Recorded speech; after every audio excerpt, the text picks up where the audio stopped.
Today I thought it'd be kind of fun to look back at the gear I first started with, like when I started backpacking a couple years ago, and then look at the gear that I take with me on pretty much every trip now.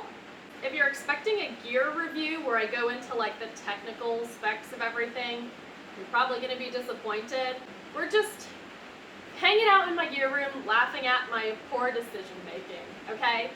So, before we get started, I had absolutely no idea what went into camping and backpacking. Like, my camping experience growing up was non-existent.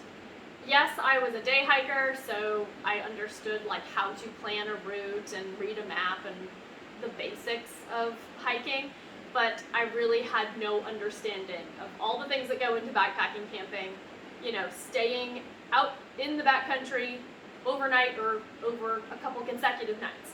So, first piece of gear is the tent, and the tent that was my original tent is the one that's set up behind me. It's a two-person tent from Teton Sports, and it's very roomy. Somebody told me when I was first looking for a tent, you want to go with a two-person because a one-person will probably be too cramped, and so you want to have that extra room.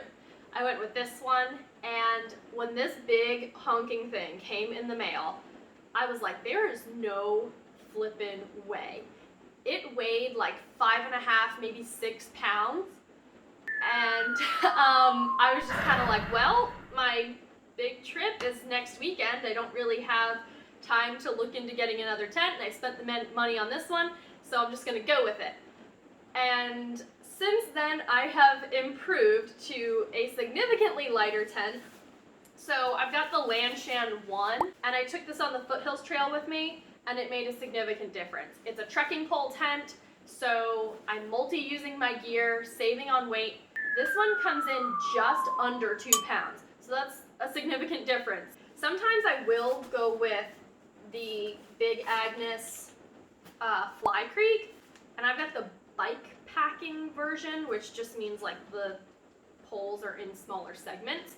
And this one is about 2 pounds and maybe a couple more ounces over. Pretty much the same size as the Lanshan one. So I don't really have trouble with not having enough room in my pack when I go for one tent over the other. This one's just a teensy bit heavier and does offer a little bit more room. And what I really like about the Lanshan is that the rain fly is removable, but there's these little toggles where it's pretty much hooked into your mesh inner tent already, whereas this guy behind me, it's like 5 separate pieces. Next up, I'm talking about my sleeping pad. Something else that was kind of news to me when I first started backpacking was the idea of needing a sleeping pad. But it made sense, you know, you're going to be cold if you're laying on just the ground floor separated by a tiny little piece of plastic, so you should probably put something underneath you. Well, again, I was not very conscious of the whole issue of weight when I started backpacking, and so I went with this sleeping pad from the Gear Doctor, and it's not too heavy, but it's very bulky. So on the inside is this kind of foam material, and so you'll roll it out, blow it up. It's really stiff, like uncomfortably stiff, to the point that I was really convinced I was going to be incapable of walking or rolling out of my tent the next day after sleeping on this terrible thing. And I then switched to the Nemo Tensor, which is a really, really popular pad in the backpacking world. Sleep is super important to me, and so I went ahead, I shelled out the extra cash. Actually, it wasn't full price. I waited until there was a sale on like backcountry.com and then I got it. So I got a pretty decent like Christmas discount or something. But this has made a world of difference. And what I love about this pad is it has that insulating material, but it's like, what do you call it? Like emergency blanket, I guess, material. And what I like about this pad as opposed to this one is you can really adjust how firm or how like squishy you want the sleeping pad to be. You just let a little bit of air out, a little bit at a time. Whereas with this, it's got that foam in the inside side, so there's only so much you can do as far as solving the firmness problem. Okay, sleeping bag. This one is the one I am probably the most embarrassed about because this sleeping bag is so bad. I was really trying to Scrooge McDuck it, and this was on Amazon for like $15. The insulation is non-existent. I also had no idea how to decipher the temperature rating system, and I tried to take this with me to Black Balsam Knob, first failed backpacking trip. This probably sucks the heat out of you. It is so bad. So then that'll be perfect for summer. Just take this with me, and then it will reduce my body temperature, and I won't be dying in the 100-degree South Carolina heat.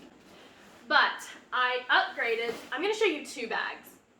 One is more of my warm weather bag, and then the other is my spring and fall bag. I don't backpack winter. But this bag, which I'm sure you've all seen before, is the Aegis Max. I got the regular size. It is a down bag, and most of the time I just unzip it and wear it like a quilt. I definitely would not take it into 40-degree weather. Maybe 50 is pushing it if you've got a good base layer, but I really enjoyed how lightweight this bag is. It's like a pound and a couple ounces. This packs down to about the size of my Nemo sleeping pad when you compress it down. So that's my warmer weather bag. As for my cooler weather bag, like 30 degrees to maybe 50 degrees, I've got this one. And this is the Bishop Pass, the women's bag, Mountain Hardwear, and I love this bag. I took it on the Foothills Trail, and some of the nights it was like 35 degrees, and I was not cold a single night. It was perfect.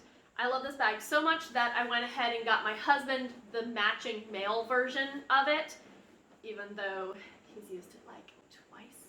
But yeah, we took those bags out to Grandfather Mountain, and we were both really comfortable, slept super warm, and yeah. I mean, it's a lightweight bag. It's very, very lofty. I don't know what else to tell you about it other than I love how warm it is. I love that there's this little pocket in here where I can put my phone, and you can compress it down pretty small so it doesn't hog up too much room in that sleeping bag compartment of my pack. Speaking of packs, at the same time as buying this tent from Teton Sports, I also got this backpack, and I just went off of some recommendations from small, hiking YouTube channels. They said it was a great pack, and I was just like, okay, that sounds great. It's a reasonable price. Let's go with it. There's a lot of things about this pack that I hate. The brain is not detachable, but there's also this double closing system where you pull an inner draw cord, and then you pull an outer draw cord, and then you flip the brain over and you clip it somewhere down here. The sleeping bag compartment is also really, really small. It was very, very hard figuring out what was the just right adjustment for me. Which brings me to the pack that I upgraded to, the Osprey Aura. When I first heard about Osprey doing packs that are women specific and men specific, at first I thought that's just like some marketing ploy. There's probably no difference, but it really does fit a lady's figure much better. I've loved having the anti-gravity feature on this and this open ventilation. That has been incredible, especially summer backpacking. And I've also customized my pack a little bit with little patches. I was kind of on the fence as to whether or not I should do that for the longest time, because I was like, well, what if I want to change up my pack? What if I want to, sell this one?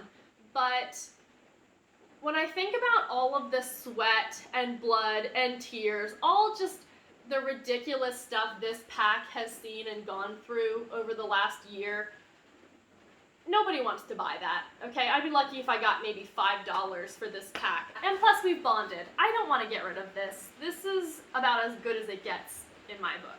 I feel like the more gear I show you, like, the bigger mess I'm going to have to clean up later. But yeah, so these are all of the things that I have swapped out over the last 2 years or so gaining experience backpacking. You're probably asking, well, why are you still holding on to all this gear? Well, the thing is, just because it didn't work for me doesn't mean it won't work for somebody else. In fact, the pack that I have rejected has been my husband's pack whenever he goes out with me. And because he really doesn't go that frequently, it just works for him. And I'm holding on to this tent because one of my husband's biggest complaints with backpacking is the tent is too small, there's not enough room. So I'm holding on to this. If we split up the different pieces, we should be able to have plenty of room and get the tent out without one person bearing all the weight of it. And now that we've got 2 dogs, I'm sure, this will come in handy with sleeping with the dogs in the tent. Okay, friends, thank you so much if you watched all the way to the end. I hope you have a great rest of your day, and I hope to see you again next time. Tracing my footsteps through the wind.